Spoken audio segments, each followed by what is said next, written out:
તમે હવે રાજયોગનો અભ્યાસ કરો છો તો યોગના શું શું ફાયદા થાય છે, મન પર શું ફાયદા થાય? યોગ તો સમસ્ત જીવનનું એક સાર આપનારું છે જ. એમાં પણ રાજયોગ જે આત્માને પરમાત્મા સાથે જોડાવનાર એક માધ્યમ છે, જેમાં ચિંતનનું મહત્વ છે.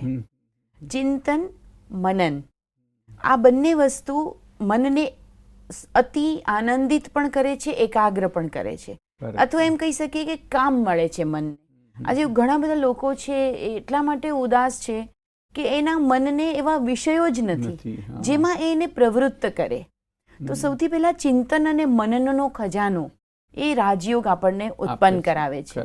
અને જે બ્રહ્મ મુહૂર્તમાં ઉઠીને આપણે પહેલો કોઈ પોઝિટિવ સંકલ્પ લઈએ છીએ યોગ યુક્ત થવા માટે કે હું એક શુદ્ધ આત્મા છું, હું એક પવિત્ર આત્મા છું, તો ત્યાર પછી એના સંદર્ભમાં અનેક વિચારોનો ખજાનો એનાથી ઉત્પન્ન થવા લાગે છે.